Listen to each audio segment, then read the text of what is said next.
25 तारीख को बलिया थाना अंतर्गत दुर्गा पूजा में मूर्ति विसर्जन के दौरान दो पक्षों में जो झड़प हुई थी, उसके बाद कुछ दुकानों को आग लगा दी थी, तोड़फोड़ की थी। उस मामले में पुलिस ने तुरंत कार्रवाई की है। बलिया थाना ने इस पूरे मामले में 79 लोगों पर नामजद एफआईआर दर्ज की है एवं 200 लोगों पे अज्ञात उसमें रखा हुआ है। इसमें इन्वेस्टिगेशन हुआ है और इसमें कल यानी कि घटना के 3 दिनों के अंदर पुलिस ने 11 नामजद अभियुक्तों को गिरफ्तार करके पुलिस ने जेल भेजा है। देखिए, वहाँ पे जो हम लोग को फुटेज मिली थी पब्लिक के द्वारा और जो हम लोग ने भी खुद वहाँ पे पाया, उसमें ये पाया गया था कि जब जुलूस वहाँ से जा रहा था तो जुलूस के साथ में एक लड़का था, इसका नाम था अमित रस्तोगी। आप लोगों ने देखा होगा कि वीडियो फुटेज में उसने एक दूसरे संप्रदाय का एक झंडा वहाँ लगा हुआ था।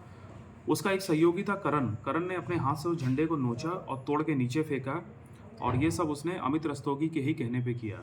उसके बाद वहाँ पे दूसरे समुदाय के लड़के इकट्ठे हो गए, दोनों पक्षों में तू में हुई और उसके बाद जब कुछ टाइम के बाद जब प्रशासन ने उनको समझा बुझा दिया और उसके करीब 15-20 मिनट बाद जब एक वहाँ से दूसरा प्रतिमा विसर्जन के लिए जा रही थी, तब दूसरे समुदाय के लोगों ने उन लोगों पर पत्थरबाजी की और उसके बाद ये पूरा मामला बढ़ा।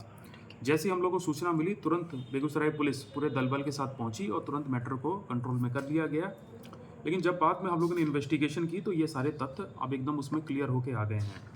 जो लोग गिरफ्तार हुए हैं, मैं इसमें आपको बताऊं कि सबसे पहले पुलिस ने छापेमारी की थी अमित रस्तोगी और करण के यहाँ, क्योंकि इन दोनों की जो गैर जिम्मेदाराना हरकत थी उसके बाद ये पूरा मैटर स्टार्ट हुआ। ये दोनों अपने घर से फरार हैं, इनके मोबाइल फ़ोन बंद पाए गए हैं और पुलिस इनके सभी ठिकानों पर छापेमारी कर रही है और वारंट कुर्की लेने का भी आदेश दिया गया है। अभी जो इसमें गिरफ्तार हुआ है, एक का नाम विकास कुमार है, हमारे पास वीडियो है जिसमें ये तोड़फोड़ करते हुए दिख रहा है। एक शुभम कुमार है, पुलिस के पास एक वीडियो है जिसमें ये हाथ में गड़ासा लेके जो वहाँ एसटीएम तैनात थे उस समय, उस पर इसने वार करने की कोशिश की, लेकिन एसटीएम के जो बॉडीगार्ड थे, सिपाही था, उसने बड़ी बहादुरी से उनका बचाव किया। मोहम्मद रियाजुल की गिरफ्तारी हुई है, इसकी मीट की दुकान थी और ये पता चला है कि जब मीट की दुकान सुबह बंद कराई नगर निगम ने, उसके वजह से इसमें भी आक्रोश था और इसके घर के 3-4 सदस्य हैं, उन्होंने भी पत्थरबाजी की। इसके बाद एक मोहम्मद शाकिब की गिरफ्तारी हुई है। हमारे पास वीडियो फुटेज है जिसमें कि इसके घर से पत्थर चलाते हुए सबूत मिले हैं, इसलिए मोहम्मद शाकिब की गिरफ्तारी हुई है। मोहम्मद महबूब की गिरफ्तारी हुई है, ये जो मीट की दुकान था ये उसका फूफा है। नवीन शाह की गिरफ्तारी हुई है, वीडियो है पुलिस के पास जिसमें तोड़फोड़ कर रहा है। मोहम्मद शाहरुख की गिरफ्तारी हुई है, ये भी जो मटन की दुकान चलाता था रियाजुल, उसका रिश्तेदार है और इसके बारे में शिकायत थी कि ये अपने यहाँ पे कोरेक्स भी बेचता है। आयुष कुमार की गिरफ्तारी हुई है, वीडियो में ये भी तोड़फोड़ करते हुए पाया गया है। मोहम्मद मुख्तार की गिरफ्तारी हुई है, ये भी जो मटन की दुकान वाला था उसका ये रिश्तेदार है। बाबू साहेब की गिरफ्तारी हुई है, इसका भी पुलिस को वीडियो मिला है जिसमें ये तोड़फोड़ करते हुए दिख रहा है। विकी कुमार की गिरफ्तारी हुई है एक, इसके खिलाफ भी सबूत मिले हैं। और लास्ट में मोहम्मद रियाजुल, जिसकी वो दुकान थी मटन की, उसकी भी गिरफ्तारी हुई है। तो आप लोग देख सकते हैं ये जो 11 लोग गिरफ्तार हुए हैं, इन सभी के पास पुलिस के पास बहुत ठोस प्रमाण मिले हैं और किसका क्या रोल था उन फुटेज में, ये भी जांच में जब पता चला है। तो ये सारी छानबीन करने के बाद और साक्ष्यों को संकलित करने के बाद पुलिस ने गिरफ्तारी की है और आने वाले दिनों में अभी इसमें अनुसंधान जारी है। सभी अभियुक्तों के खिलाफ ठोस सबूत प्राप्त करने के बाद पुलिस इसमें आगे और भी कार्रवाई करेगी। सर, दंगा किसके तरफ से भड़काया गया?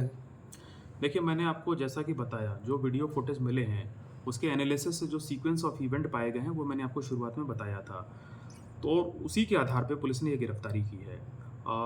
हिंसा जो हुई है उसमें दोनों साइड के ही जो पक्ष थे उनके द्वारा गैर जिम्मेदाराना हरकत की गई, जिसके बाद से ये हुआ। तो ये सारी जो चीज़ें हैं पुलिस अब इन्वेस्टिगेशन में लेके आएगी और उससे सभी को हम लोग कठोर से कठोर सजा देंगे। राजनीतिक एंगल भी सर लग रहा है कुछ? देखिए, हम लोग को इसमें जो ये लड़का है अमित रस्तोगी, ये सुनने में आया है कि कुछ संगठनों से जुड़ा हुआ है और इसकी अभी जांच कर रहे हैं। एक बार इसकी गिरफ्तारी हो जाएगी, इसके मोबाइल फ़ोन्स का फॉरेंसिक एनालिसिस किया जाएगा, इसके बैंक अकाउंट को भी चेक करेंगे। इनफैक्ट जितने भी इसमें अभियुक्त हैं सभी की गिरफ्तारी के बाद गहन पूछताछ और मोबाइल फ़ोन्स की हम लोग छानबीन कर रहे हैं। अगर इसमें कोई षड्यंत्र है तो पुलिस उसका भी पता लगा लेगी बहुत जल्दी। विधायक एमपी भड़काऊ वहाँ जाके भाषण देते हैं तो उस पर क्या कार्रवाई होगी? देखिए, हम लोग को वहाँ पे जितने भी वीडियो फुटेजेस हैं वो प्रशासन ने भी फोटोग्राफी कराई है और आप लोग के माध्यम से भी मिले हैं। अनुसंधान अभी चल रहा है, उस सब की जांच की जा रही है। यदि कोई वैसा पाया जाएगा उस प्रकार का जो डेफिनेशन में आता है तो निश्चित सब पे कार्रवाई की जाएगी। अच्छा, मुख्य आरोपी जो एसडीएम पर हमला करने वाले थे, वो क्या उसकी मंशा थी कि एसडीएम पर हत्या कर दे या किसी तरह के उस पर वार कर करके? मैंने आपको बताया जैसे कि एसडीएम साहब से जब पूछताछ हुई है उनका भी बयान हम लोग लेंगे तो इतने धारदार हथियार से कोई अगर ऐसे माहौल में किसी पे हमला कर रहा है तो आप समझ ही सकते हैं उसकी नीयत क्या थी।